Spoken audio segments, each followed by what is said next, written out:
Imagina por un momento que te enfrentas a una verdad incómoda, de esas que nos quitan el sueño. Tengo 95 años y he dedicado 3/4 partes de mi vida a hacer de Berkshire Hathaway lo que es hoy. Ahora es el momento de pasar el testigo, agrega Abel. Confío en él como uno confía en un viejo amigo, creo que es la persona adecuada para continuar este viaje. Pero no soy ingenuo. Los cambios de mando son traicioneros e incluso los sucesores más preparados pueden tropezar. ¿Qué pasa si algo sale mal después de que ya no esté aquí? Debo asegurarme de que aquellos que siguen mis consejos no queden abandonados a su suerte. Por eso, hoy voy a revelar las únicas 3 acciones que compraría si Greg Abel no estuviera a la altura de las expectativas al frente de Berkshire. No son solo buenas empresas. Son fortalezas inquebrantables, negocios tan sólidos, tan simples y tan rentables que pueden resistir cualquier tormenta, mala gestión, recesiones, competencia feroz, revoluciones tecnológicas. Si solo tiene estas 3 acciones en su cartera, dormirá tranquilo sin importar lo que suceda con Berkshire, el mercado o la economía. Antes de continuar, déjame ser claro, no espero que Greg fracase. Lo elegí por razones específicas. Ha estado en Berkshire durante más de 2 décadas, ha liderado nuestro sector energético con maestría, entiende la asignación de capital como pocos y ha absorbido nuestra cultura como nadie. Charlie Munger y yo evaluamos a los posibles sucesores durante años y Greg destacó. Él es la elección correcta. Pero la historia nos enseña que la sucesión es un campo minado. Tomemos el caso de Apple tras la muerte de Steve Jobs en 2011. Tim Cook era la opción obvia, director de operaciones. Ya había dirigido la empresa durante las bajas médicas de Steve, conocía cada detalle del negocio. La junta directiva confiaba en él y todos creían que la transición sería fluida. Pero el mercado no lo creía así. Las acciones cayeron de alrededor de $70 en septiembre de 2012 a $55. En abril de 2013, una caída del 21%. Los inversores dudaban de que alguien pudiera llenar el vacío dejado por Jobs y temían que la innovación muriera. Vendieron las acciones y, como sabemos hoy, estaban completamente equivocados. Tim Cook demostró ser un director ejecutivo excepcional y las acciones de Apple superaron los $200, un salto de casi el 400% desde ese momento de incertidumbre. Pero le llevó años demostrar su valía y el periodo de transición fue doloroso para los accionistas. O Microsoft, cuando Bill Gates dejó el cargo en 2000. Tomó el relevo Steve Ballmer, veterano de la empresa desde 1980, empleado número 30, mano derecha de Gates, conocía cada rincón del negocio. Pero él no era un visionario como Bill. Era un especialista en ventas y operaciones. Bajo su mando, Microsoft siguió siendo rentable y los ingresos aumentaron de $25.000 millones a $77.000 millones. Pero las acciones no se movieron. Rondaban los $30 en 2000 y se mantuvieron al mismo nivel en 2013, cuando Ballmer dejó el cargo. 13 años sin reconocimiento. Mientras tanto, Apple, Google y Amazon despegaban. Microsoft perdió el tren de los dispositivos móviles, las redes sociales y, inicialmente, la nube. La empresa se ganó la reputación de ser burocrática y anticuada.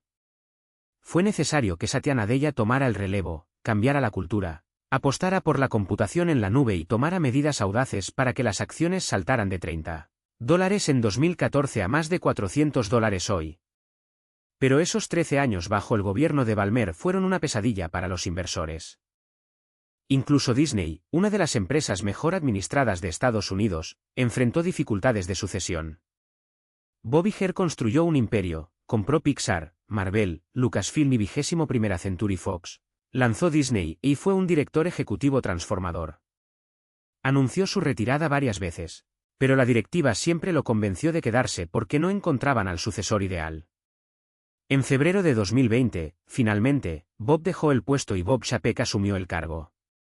Chapek era un experto en operaciones y finanzas, no un visionario creativo. Unos meses después llegó la pandemia, los parques cerraron. Los estudios pararon y Disney se convirtió en el salvavidas de la compañía.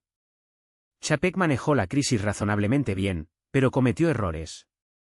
Se peleó públicamente con Scarlett Johansson por las regalías de Black Widow, enajenó el talento creativo y se vio envuelto en una controversia política en Florida. La Junta perdió la confianza. En noviembre de 2022, menos de 3 años después de asumir el cargo, Chapek fue despedido. Bobby Herr regresó apresuradamente, pero el daño ya estaba hecho. Las acciones cayeron de $146 en marzo de 2021 a $86 en noviembre de 2022, una caída del 41%. Se perdieron miles de millones porque la sucesión se ejecutó mal. Hay un ejemplo aún más dramático: General Electric bajo la dirección de Jeff Immelt. Jack Welch convirtió a GE en la empresa más valiosa del mundo. Cuando se jubiló en 2001, la empresa valía $480.000 millones. Immelt fue elegido como sucesor. Era inteligente, experimentado y había estado al mando de importantes divisiones en GE. Todos esperaban que él continuara con el legado de Jack. Pero sucedió todo lo contrario. Immelt realizó malas adquisiciones, compró negocios en su apogeo y vendió buenos en su punto más bajo, y no logró contener los riesgos de GE Capital antes de la crisis de 2008. Cuando dejó el cargo en 2017, GE valía alrededor de $200.000 millones y las acciones se habían desplomado de $60 a $20. Se destruyeron cientos de miles de millones en valor. No fue mala suerte, fue una mala estrategia y una ejecución desastrosa durante 16 años.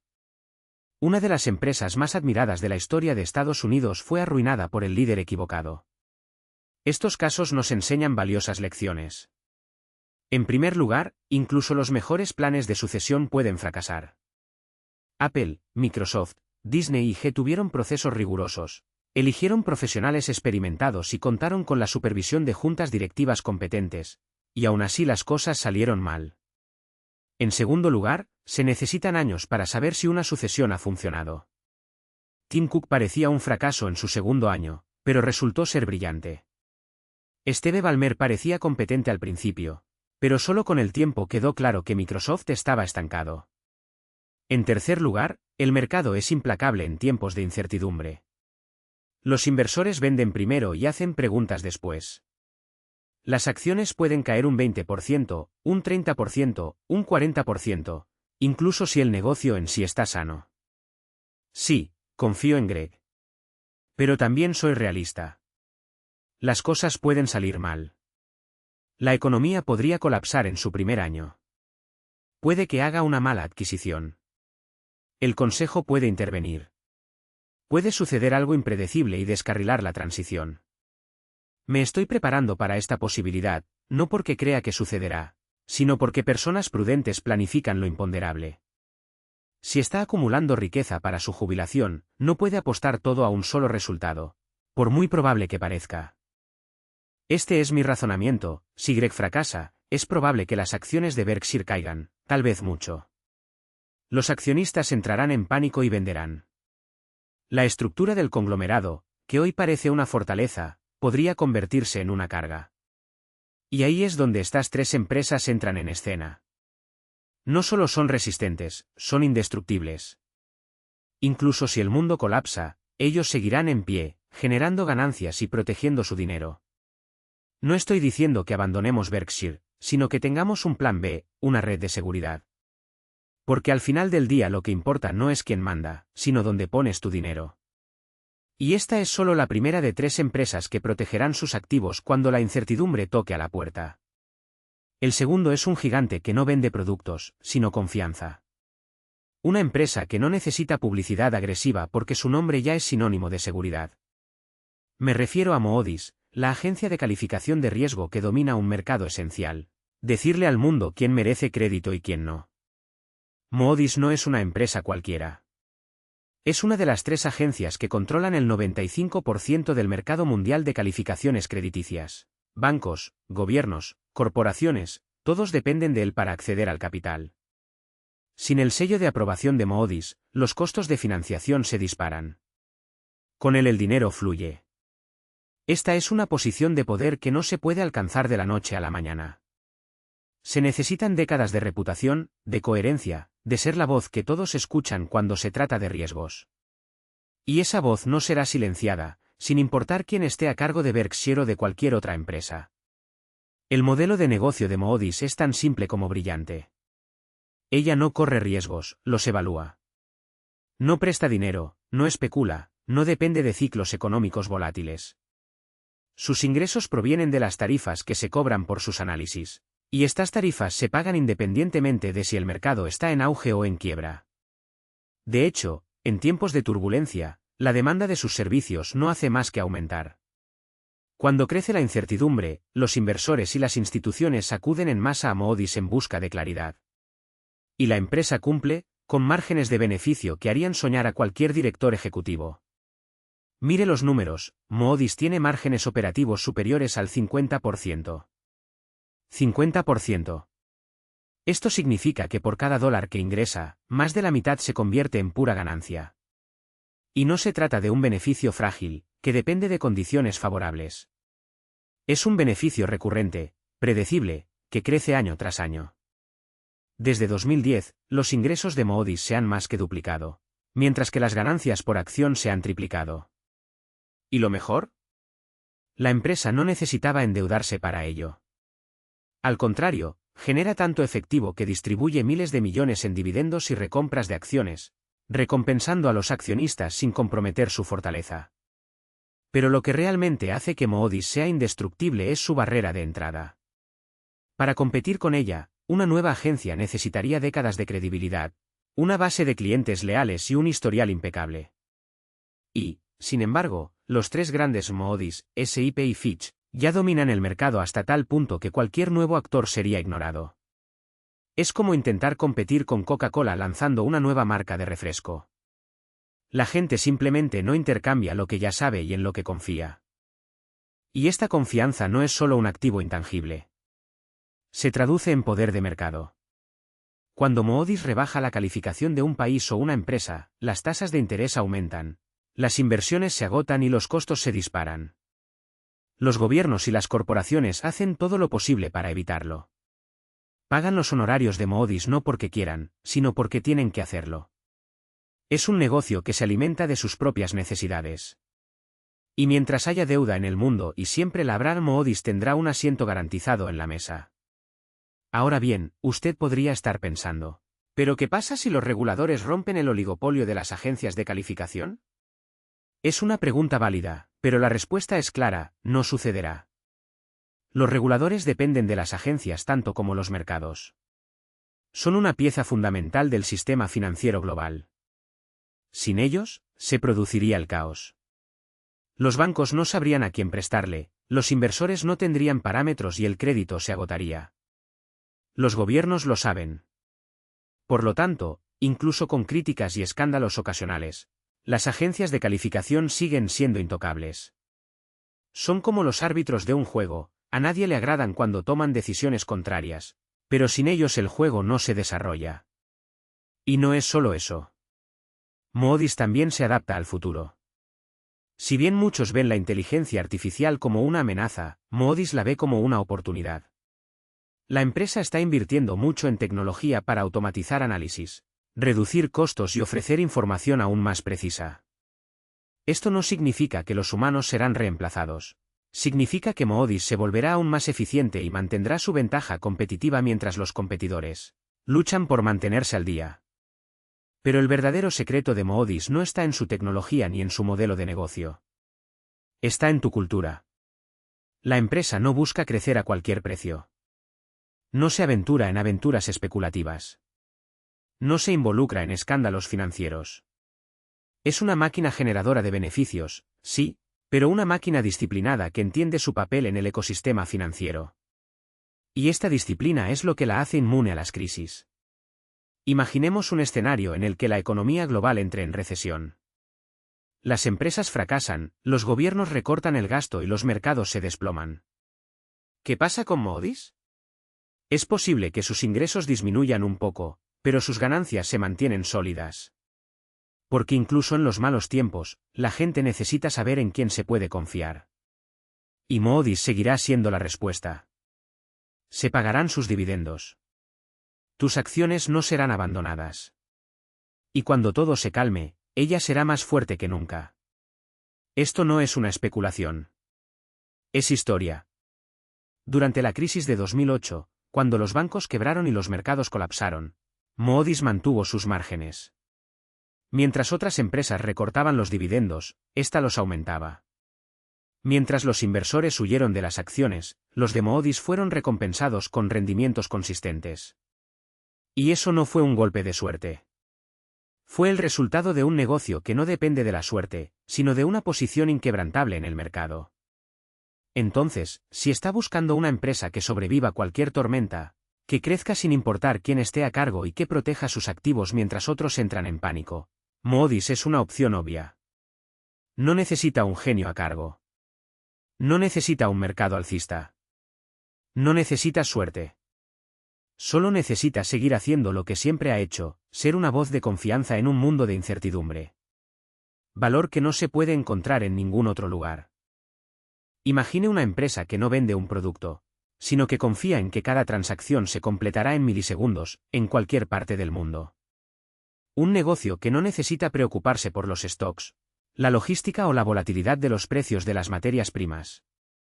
Un negocio que, cada vez que pasas tu tarjeta, gana una pequeña fracción, pero que, multiplicado por miles de millones de transacciones diarias, se convierte en una máquina generadora de ganancias. Ese es el poder de Visa. No compite con los bancos. No compite con las fintechs. No compite con nadie porque no existe una alternativa real. Puedes cambiar de banco, puedes cambiar de tarjeta, incluso puedes cambiar de marca, pero al final, la transacción seguirá realizándose a través de la red Visa. ¿Y por qué? Porque ya está en todas partes.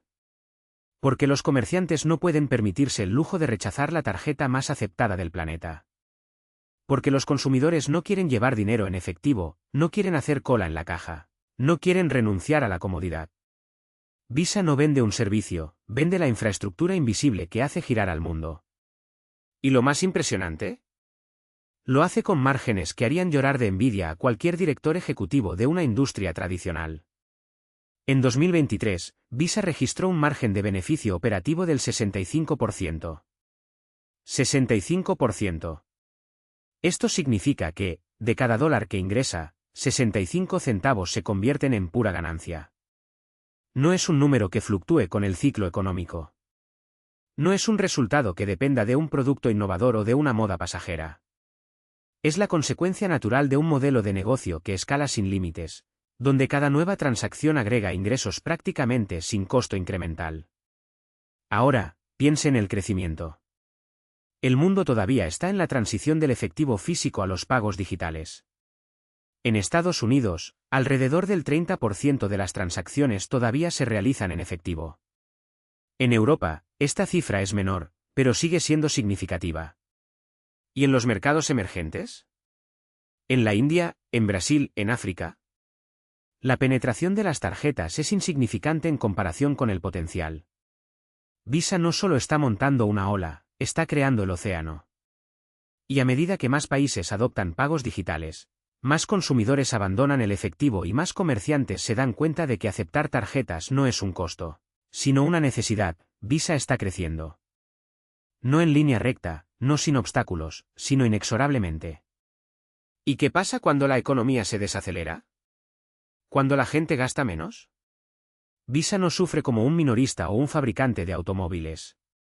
Al contrario, en tiempos de incertidumbre, los consumidores tienden a utilizar más tarjetas de crédito, posponiendo pagos y manteniendo el volumen de transacciones.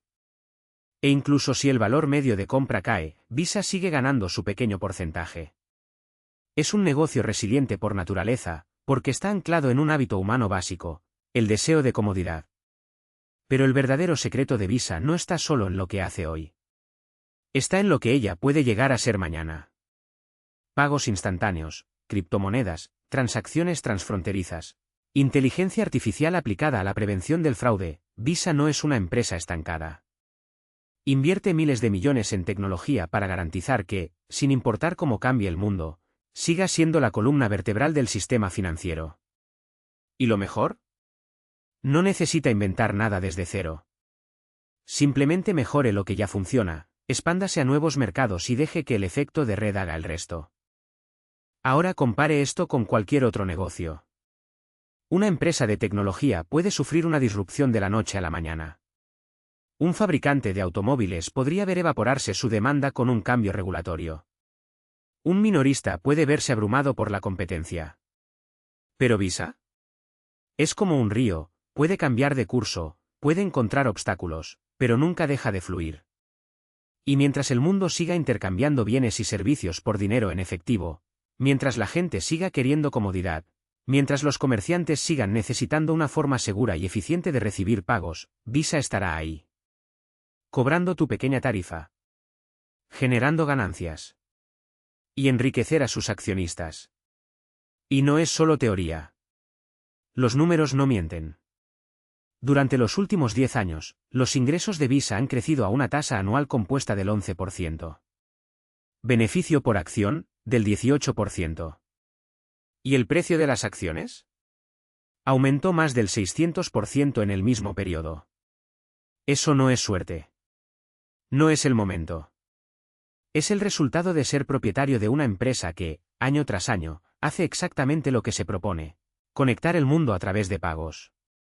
Entonces, si está creando una cartera que durará décadas, si quiere un activo que sobreviva a las crisis, que crezca independientemente de quien esté a cargo, que proteja su patrimonio mientras otros se desesperan, Visa no es solo una opción. Es una necesidad. Porque al final del día, no importa si el mercado está al alza o a la baja. No importa si la economía está creciendo o en recesión. Lo que importa es que la gente seguirá comprando.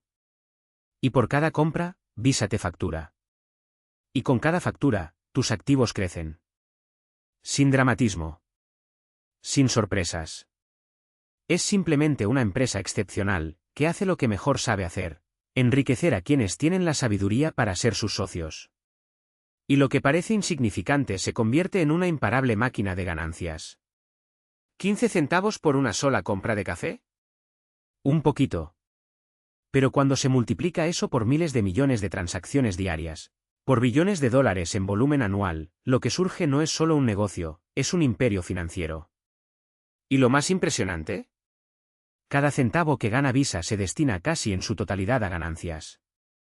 Porque, a diferencia de las industrias que necesitan reinvertir mucho para crecer, Visa opera con una eficiencia brutal. Su infraestructura ya está construida. Sus sistemas ya están funcionando. Procesar $1 billón cuesta prácticamente lo mismo que procesar 2 billones. El costo marginal es cero.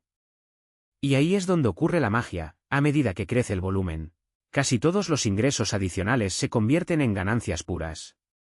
Imagine un negocio en el que no necesita contratar más empleados para vender más, no necesita construir nuevas fábricas, no necesita gastar en logística. Visa no necesita hacer nada de esto. Su activo es una red digital, escalable hasta el infinito, que se fortalece con cada nueva transacción. ¿Y lo mejor? No depende de ciclos económicos, modas pasajeras o innovaciones disruptivas. Mientras haya comercio, mientras la gente siga intercambiando dinero por bienes y servicios, Visa estará ahí, ganando su pequeña pero implacable fracción de cada movimiento. Ahora pensemos en el escenario global. En Estados Unidos, el 20% de las transacciones todavía se realizan en efectivo. En los países emergentes, esta cifra se dispara: 50%, 60%, a veces más. Cada vez que un consumidor deja de pagar en efectivo y comienza a usar una tarjeta, Visa gana. Cada vez que un pequeño comerciante en Mumbai, Lagos o Sao Paulo instala una máquina, Visa gana dinero. Y no nos equivoquemos, esta migración no es una tendencia pasajera. Es una revolución silenciosa, que ha durado décadas y todavía tiene un largo camino por recorrer. En India, el crecimiento de los pagos digitales ha sido explosivo. En África, el salto es aún más impresionante. Y en mercados maduros, como Europa o Japón, la digitalización avanza sin vuelta atrás.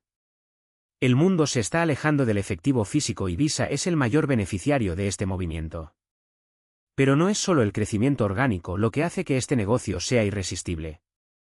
Es la forma en que Visa asigna su capital. Con márgenes operativos superiores al 65%, genera más efectivo del que puede reinvertir. ¿Qué se hace con una empresa que no necesita gastar para crecer?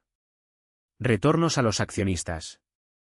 Compras de acciones, dividendos crecientes, recompras agresivas. Todo mientras el negocio continúa expandiéndose. Desde 2010, Visa ha devuelto más de 100.000 millones de dólares a sus socios. Y no se trata de un retorno cualquiera, es un retorno que se acumula, año tras año, impulsado por un modelo que no tiene paralelo en ningún otro sector. Y si todavía dudas de la solidez de este imperio, pregúntate, ¿qué podría derribarlo? ¿Una nueva tecnología? Hemos visto a gigantes como Apple, Google y Facebook intentarlo y fracasar. ¿Un cambio regulatorio? Visa opera en más de 200 países, con una red tan esencial que los gobiernos no se atreven a tocarla. ¿Una crisis económica? La gente puede recortar gastos superfluos, pero seguirá pagando sus cuentas, comprando comida y llenando el depósito del coche. Y cada una de estas transacciones pasa por Visa. Al fin y al cabo, invertir en Visa no es una apuesta. Es una certeza. La certeza de que, mientras el mundo siga girando, mientras la gente siga comprando, usted estará en el lado correcto de la ecuación, recibirá su parte de un negocio que nunca deja de crecer. ¿Y lo más fascinante? No necesitas hacer nada. No necesita monitorear las cotizaciones diarias, no necesita preocuparse por los competidores, no necesita rezar para que el mercado suba. Visa trabaja para usted. Las 24 horas del día. 7 días a la semana. Mientras duermes, mientras viajas, mientras vives tu vida.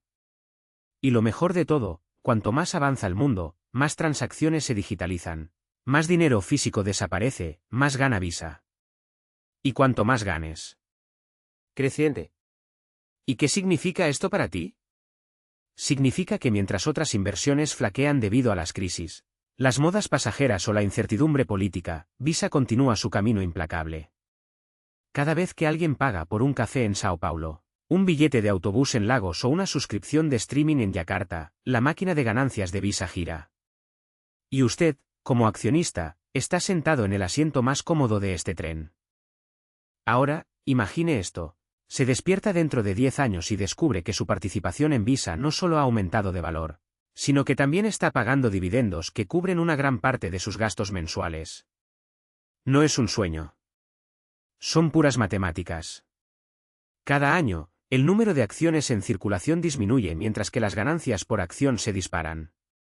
En 2014, Visa tenía 4.400 millones de acciones. Hoy son poco más de 2.000 millones. Menos acciones para compartir el mismo pastel, o mejor dicho, un pastel que crece sin cesar. ¿Y qué pasa cuando un pastel se encoge y los trozos se hacen más grandes? Cada rebanada engorda. Incluso si el mercado tiene un mal año, incluso si la economía se desacelera, Visa continúa comprando sus propias acciones como pan caliente. Y cada acción que retira del mercado es una pieza extra para ti. Pero eso no es todo. La compañía no solo está reduciendo su número de acciones, sino que está ampliando sus tenencias. En América Latina, Brasil ya es el tercer mercado más grande de Visa en términos de volumen de transacciones, solo detrás de Estados Unidos y China. ¿Y qué está pasando aquí? Pix, dirás. Sí, Pix es una realidad, pero no compite con Visa, la complementa. Pix es para transferencias entre personas, para pagar facturas, para transacciones rápidas. Visa es para el resto, para esa tarjeta que usas en el extranjero, para compras online en webs internacionales, para pagos recurrentes que no pueden fallar. ¿Y adivina qué? Pix no cobra tarifas. Visa, sí. Y mientras el Banco Central de Brasil celebra la adopción de Pix, Visa celebra cada vez que elige la tarjeta en lugar de efectivo o transferencia instantánea. En África, donde el 60% de la población no tiene una cuenta bancaria, Visa no espera a que lleguen los bancos tradicionales. Se está integrando con sistemas de pagos móviles como M-Pesa, que ya maneja miles de millones de dólares al año. ¿Y qué pasa cuando un africano sin cuenta bancaria recibe un teléfono inteligente? Empieza a utilizar M-Pesa. ¿Y cuando quiere comprar algo online? Utiliza una tarjeta Visa virtual vinculada a su billetera digital. Visa no está compitiendo con el futuro, está construyendo el futuro. Y usted, como accionista, tiene el martillo en la mano. Ahora, hablemos de algo que pocos entienden. Visa no es solo un negocio de pagos. Es un negocio de datos. Cada transacción que pasa por la red de Visa genera información valiosa. Estos no son datos personales, son patrones, tendencias, comportamientos de los consumidores. ¿Y qué hace Visa con estos datos? Ella los vende. Para bancos, minoristas, gobiernos. Ayuda a las empresas a comprender a sus clientes, predecir las demandas y optimizar los inventarios. Es como si, además de ser la vía por donde pasan los coches, Visa también vendiera el mapa de tráfico en tiempo real. ¿Y estos ingresos por datos? Crece más rápido que los ingresos por pagos. Es un negocio dentro de un negocio, con márgenes aún mayores. ¿Qué pasa con la competencia? Seamos claros, Mastercard es una gran empresa, pero no es una amenaza. Comparten el mercado como Coca-Cola y Pepsi, compiten, pero crecen juntas. ¿Qué pasa con las fintechs? No están tomando el lugar de Visa. Están usando Visa. Cuando pagas con Apple Pay, estás usando Visa. Cuando realizas una compra en Mercado Pago, estás utilizando Visa. Cuando te suscribes a un servicio en Spotify, estás utilizando Visa. Las fintechs son como tiendas que alquilan un espacio en un centro comercial Visa. ¿Pagan el alquiler y quién es el dueño del centro comercial? Usted, si es accionista. Ahora piense en esto, Visa no necesita inventar nada nuevo. No necesita crear el próximo iPhone ni descubrir una cura para el cáncer.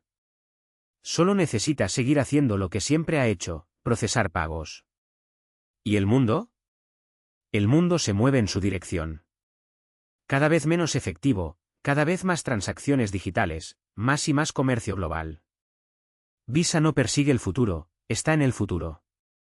Y podrás estar ahí con ella, sin tener que hacer nada más que reprimir tus acciones. Y si todavía tienes dudas, mira los números. Desde que Visa salió a bolsa en 2008, sus acciones se han apreciado más de un 1500%. Eso no es suerte. Este es un negocio que crece mientras duermes, que se beneficia de la inflación, que se fortalece con la digitalización y que recompra sus propias acciones como si no hubiera un mañana. ¿Y lo mejor? Todavía hay mucho espacio para crecer. India, África, el sudeste asiático, estos mercados apenas están comenzando. Cuando alcancen el nivel de digitalización de Estados Unidos o Europa, Visa estará allí, cosechando los frutos. Así que pregúntate, ¿dónde más puedes poner tu dinero y estar seguro de que dentro de 10 años funcionará para ti? Incluso mientras estás de vacaciones, incluso mientras duermes, incluso mientras el mundo que te rodea cambia. Visa no es solo una inversión. Es un seguro contra la incertidumbre. Es la garantía de que pase lo que pase, el dinero seguirá fluyendo y una parte será suya. Y esta es la verdad que pocos ven, Costco no compite con los minoristas. Compite con la ineficiencia. Mientras que otras empresas desperdician recursos en marketing, márgenes inflados y burocracia, Costco opera como una máquina de precisión. Cada centavo ahorrado en el producto es un centavo que regresa al bolsillo del cliente, o al flujo de caja de la empresa, en forma de una suscripción que se renueva año tras año. Es un círculo virtuoso que se alimenta de disciplina, no de suerte. ¿Y qué pasa cuando combinas esta disciplina con escala? Creas un monstruo de eficiencia. Cada nuevo almacén que abre Costco no es una tienda más, es un imán de demanda. Los proveedores saben que si quieren vender en volumen, deben ofrecer las mejores condiciones. Los clientes saben que si quieren ahorrar dinero, deben renovar su suscripción. ¿Y los accionistas? Saben que mientras este ciclo siga girando, el dinero no dejará de llegar. Pero no se trata solo de lo que hace Costco hoy. Se trata de lo que ella puede hacer mañana. Imagine un mundo donde cada familia, en cada ciudad, tenga un Costco a menos de 30 minutos de distancia. Hoy, en Estados Unidos, la cobertura ya es impresionante. ¿Pero en Europa? ¿En Asia? ¿En América Latina? El potencial es casi ilimitado.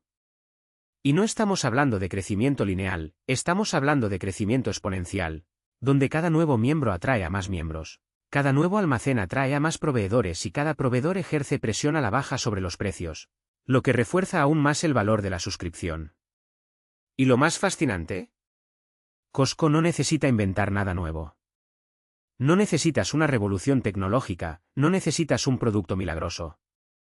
Solo necesitas seguir haciendo lo que siempre ha hecho, vender barato, tratar bien a los empleados y dejar que las matemáticas hagan el resto. Porque, al fin y al cabo, el modelo no es complejo, simplemente es implacable. Mientras otras empresas intentan engañar al cliente con promociones temporales o márgenes inflados, Costco juega limpio. Y es precisamente esta brutal honestidad lo que la hace invencible. Ahora, piense en esto. Si pudiera elegir solo 3 empresas en las que invertir su dinero y olvidarse de ellas durante décadas, una de ellas sería una máquina de procesamiento de pagos global. Otro sería un imperio consumista que crece sin parar. ¿Y el tercero?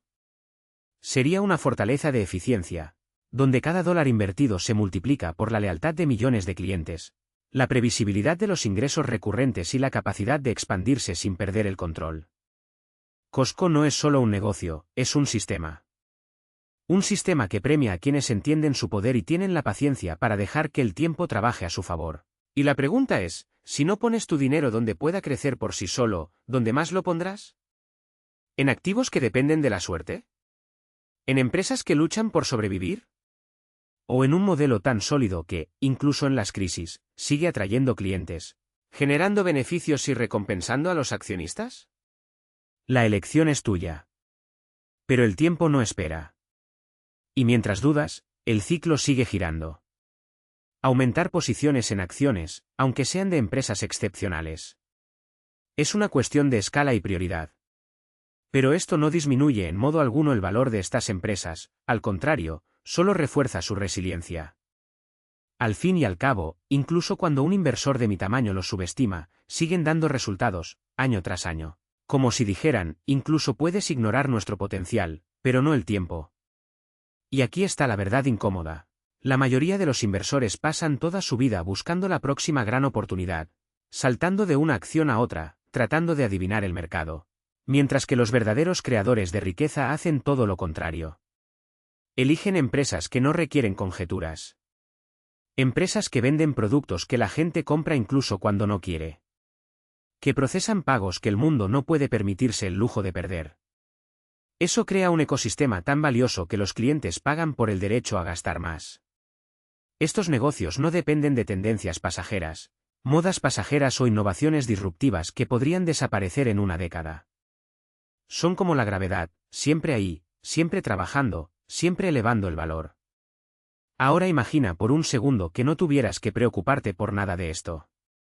Que podrías despertarte dentro de 20 años y descubrir que tu dinero no solo se ha multiplicado, sino que también ha generado ingresos pasivos capaces de sustentar tu estilo de vida, sin que tengas que vender un solo activo.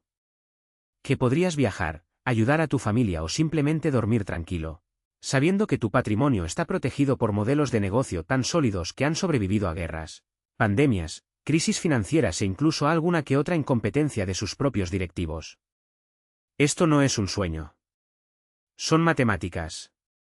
Porque cuando eres propietario de empresas que aumentan sus beneficios año tras año, que aumentan sus dividendos sin parar, que recompran acciones para concentrar aún más su potencia de fuego, el efecto compuesto hace el trabajo pesado.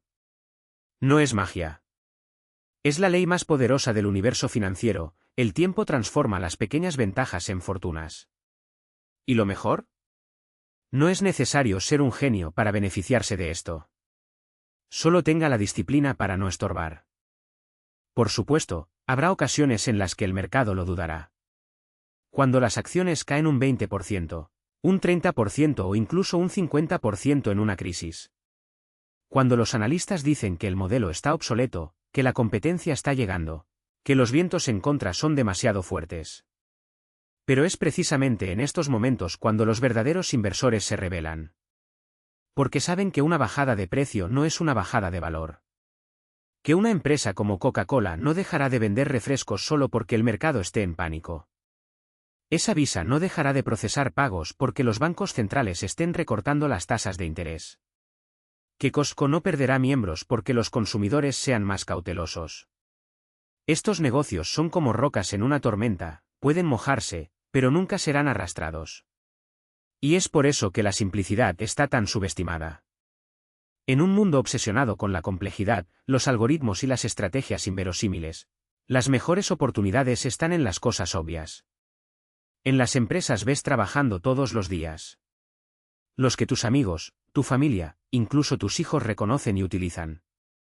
Porque cuando un negocio es tan bueno que incluso un niño comprende su valor, es señal de que tiene algo que la mayoría de los inversores no pueden replicar, una ventaja duradera. Entonces vuelvo a preguntar, si no estás invirtiendo tu dinero en este tipo de empresas, ¿dónde más lo vas a invertir? ¿En promesas? ¿En las apuestas? ¿En algo que podría desaparecer de la noche a la mañana? ¿O en empresas que han demostrado, década tras década, que saben transformar el tiempo en riqueza? La respuesta es tuya. Pero recuerda, el mercado no perdona la indecisión. Mientras espera el momento perfecto, el precio perfecto, la confirmación de que ahora es seguro, el reloj sigue corriendo. Y cada día que pasa es un día menos de interés compuesto a su favor. La elección es sencilla. Puedes pasarte la vida intentando ganarle al mercado, o puedes dejar que el mercado trabaje por ti. Puedes buscar la emoción de un pez gordo, o puedes construir una fortuna con la paciencia de alguien que sabe que las mejores cosas de la vida no son rápidas, sino inevitables. Y cuando mires hacia atrás, dentro de 10, 20, 30 años, te darás cuenta de que la mayor suerte que tuviste fue no haber elegido las acciones adecuadas, sino haber tenido la sabiduría de no venderlas. Porque, al final del día, el verdadero secreto de la inversión no es comprar barato y vender caro. Es comprar barato y nunca volver a vender. No estás comprando empresas. Estás comprando piezas de ellos. Y esa diferencia lo cambia todo. Porque mientras algunos pueden poseer una Coca-Cola entera, tú solo puedes poseer sus acciones. Tu juego es diferente. Tu poder está en elegir qué piezas vale la pena conservar y cuáles debes dejar ir. Veamos un ejemplo concreto. Imaginemos que en 2026 Greg asume el mando. En 2027, la economía entrará en recesión. Los beneficios operativos de Berkshire caen. El precio de las acciones se desploma un 30%. Los activistas comienzan a presionar para lograr cambios, exigiendo el colapso del conglomerado, dividendos de miles de millones de dólares y ventas de negocios. La Junta contrata consultores y se produce el caos. ¿Y ahí? ¿Qué haces con tus acciones de Berkshire? ¿Mantenerse firme a pesar de la incertidumbre? ¿Vender y huir por dinero en efectivo? ¿O aprovechar para comprar más, en temporada baja? Mi respuesta sería clara: vendería. Tomaría el dinero y compraría acciones iguales de Coca-Cola, American Express y Costco. 3 negocios que no se verían afectados por lo que pase en Berkshire. 3 máquinas de crecimiento que seguirían funcionando, año tras año, sin importar quién esté al mando o cómo vaya el mercado. En 5 años, estarías muy por delante de aquellos que se quedaron quietos, sosteniendo Berkshire mientras el mundo se desmoronaba a su alrededor. Y dormiría tranquilo sabiendo que posee 3 de las mejores empresas del planeta, negocios que seguirán multiplicando su dinero durante décadas, pase lo que pase. Esto no es una predicción. No estoy diciendo que este escenario se haga realidad. Pero si sucediera, estarías protegido. Y ese es precisamente el punto. Prepárate para lo impredecible. Ten en tus manos empresas que sobrevivan a cualquier tormenta. Construya una cartera que no dependa de un único gestor, una única empresa o un único resultado. Así es como se genera riqueza duradera, no apostando todo a una sola carta, sino siendo propietario de negocios excepcionales que prosperan en cualquier entorno. Permítanme compartir un último pensamiento. Pasé toda mi vida estudiando empresas. Analicé miles. Tengo cientos. He ganado miles de millones encontrando empresas infravaloradas y manteniéndolas durante el tiempo suficiente. Y después de todo esto, puedo decir con convicción, las empresas verdaderamente grandes son raras. La mayoría son mediocres. Viven con márgenes ajustados, compiten en mercados saturados, luchan por crecer y son fácilmente reemplazables. Las empresas que describí hoy son diferentes. Son excepcionales. Son irreemplazables. Son máquinas de crecimiento que nunca dejan de trabajar para ti. Si solo posee estas 3 acciones y no hace nada más, ya estará por delante del 90% de los inversores. Construirás riqueza. Generará ingresos. Dormirás en paz. Y estará protegido sin importar lo que le pase a Berkshire o cualquier otra cosa. Ese es mi consejo. Es lo que haría si Greg Abel fracasara, Y es lo que deberías considerar incluso si tiene éxito. Compra grandes ofertas. Manténlos para siempre. Déjalos trabajar. Esta es la ruta más sencilla hacia la riqueza. El más seguro. Y es exactamente el camino que tomaría si comenzara hoy.